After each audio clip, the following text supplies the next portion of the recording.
About being tough on terrorism.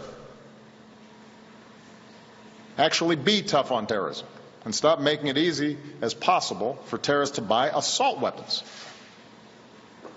Reinstate the assault weapons ban. Make it harder for terrorists to use these weapons to kill us. The terrorist in Orlando was the definition of the wrong hands. And weapons of war have no place in our streets.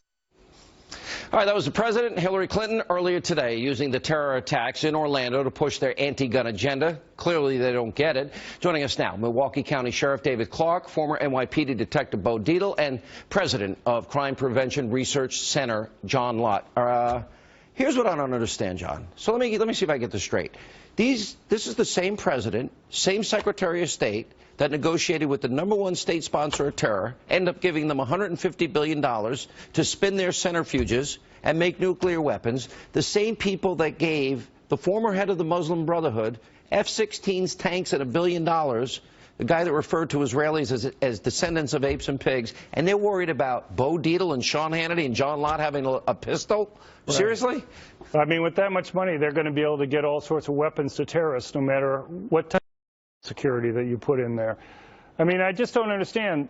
There's a simple thing that they could try to do here, and that is get rid of these gun-free zones. I mean, every time these attacks... Every time, yeah. I mean, since 1950, with 3 exceptions, every one of these attacks has been a gun-free zone. We just had, 2 months ago in Detroit, a father was concerned about his son being involved in ISIS, contacted the FBI. The FBI put a wiretap on him, and they have him on tape. He was plotting to go after one of the largest churches in Detroit, and he said the reason why he wanted to go after something like that because he had checked and he knew that people there didn't have guns, that they weren't allowed to be able to carry. It's interesting, and you know this because you studied this. Bo, the former President Clinton today, and his wife obviously agrees with him, actually said that, you know, it was a good thing that Orlando club goers didn't have arms so they could shoot back or more people would have gotten hurt. Now, if you and myself and our friend Sheriff Clarke were there, we would have fought back and we might have been able to save lives. Absolutely. I mean,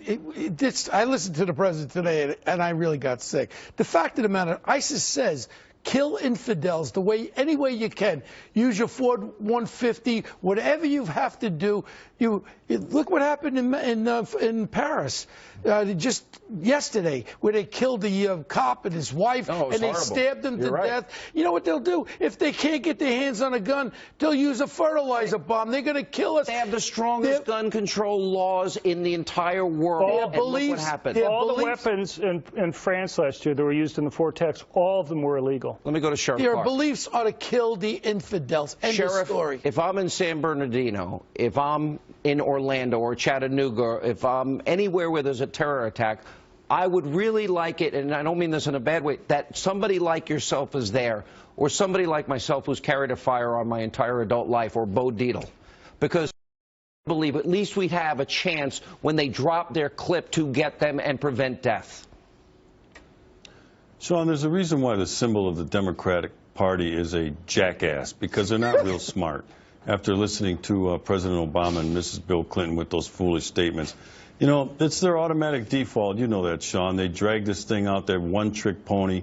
You could have a hurricane sweep through the southeast section of the country, and you know what their reaction would be? We need more gun control. It's the NRA's fault. That's all they know. John hit the nail right on the head.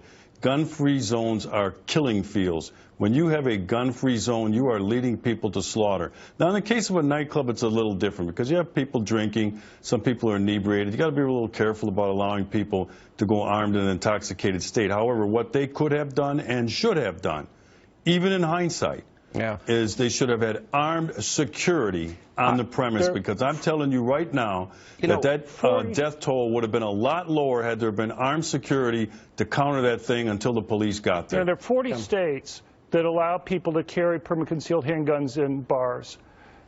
There's no problems that anybody can point to with that. You know, maybe you could say if you carry your gun, you're not allowed to drink there, you know, like a designated driver type thing. But these people who go and get the permits are incredibly law-abiding. If they could point to even a couple cases. John, I had a carry permit in New York. Rhode Island, California, Alabama, Georgia. I've carried it since I'm 20 years old.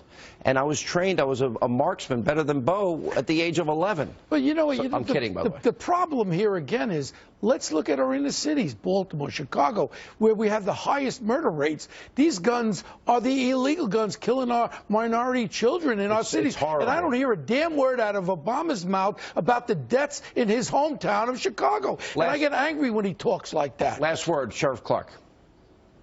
Well, the thing about gun control is any conversation about gun control has to go along the lines of two things. It has to pass constitutional muster, and it has to be achievable. And if you look at those 2 points with the gun control ideas, these inane ideas from the Democrats and the left, neither of those are achievable. They'll give money to the Iranians, the #1 state sponsor of terror, and they'll give the president of Egypt, who's a former head of the Muslim Brotherhood, weapons, F-16s, tanks, and money. It's insane. Thank you all for being with us. To be a Democrat is to be hypocritical, Sean, and you know that. Well, I think you nailed it in the beginning. They're jackasses, but, you know, I don't want to take They disarm the poor people who need the guns the most. And the choice for Donald Trump is there. Either Donald Trump or a continuation of Obama. All right. Coming up, we have more of President Obama's ridiculous comments from earlier today.